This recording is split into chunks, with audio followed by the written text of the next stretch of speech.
Okay, so I've been an esthetician since 2001. So in that course, we used to be licensed back then. So there was quite a bit of infection control and things like that that were taught in aesthetics back then that still aren't really taught in lash courses now.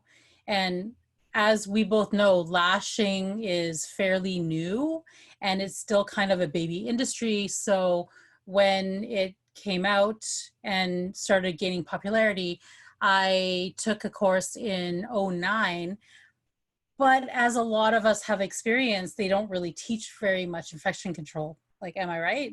Yeah, no, I literally got trained to spray my tweezers off with alcohol when I got trained. Like, I'm like mortified some of the stuff I used to do because I didn't know any better. Right, exactly. And that's what it is. A lot of times we just don't know better and we just know what we're taught. But I think it was fortunate for me that I had background training. And even though the training back then, I don't still do the infection control that I was trained because that's now outdated. Like we were taught to double dip our waxing spatulas and Yeah. to use alcohol for our manicuring tools, which alcohol is okay. It's an intermediate level disinfection.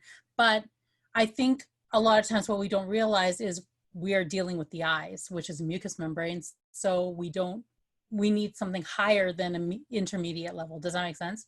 Yeah. So I kind of fell into being an expert on infection control by accident because after taking my aesthetics course, I kind of became a bit of a germaphobe because I now knew a lot of things that I didn't know before.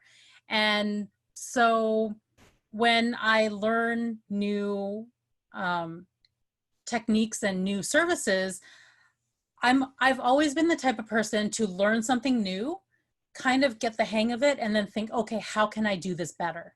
Yeah. So that paired with the germaphobism kind of led me into doing more research and finding out more proper procedures on how to deal with, you know, taking care of clients' eyes and things on their face and things like that. And it, like I try not to shame anyone about it because like I said, we only do what we're educated to do, and a lot of the courses really don't teach us very much. So like every time I took a new class, I would learn something a little bit extra, and then I think a big part of it is really just not going into like a comfort zone and going into autopilot and just doing what you're told.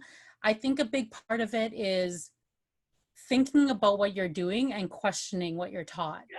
And it's so important to do that because, like I said, with my first, second, third, fourth, fifth lash course, they didn't teach me proper sanitation. And it was, you know, those forums on Facebook? Yeah.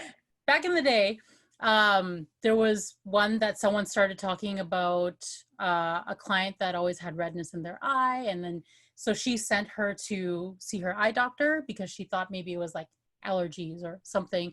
And this is what really changed things. It was kind of a game changer for me in my lashing career, is that the follow-up to that was the client had chlamydia in her eye. Oh, this is the story you told in one of the Yes, videos. yes. Yes. Because, and I always tell this story because before that, I had no idea you could get chlamydia in your eye. Like, I didn't either until who, I heard you talk who about knew it. that? Like, who, like, and it's just such a big shock.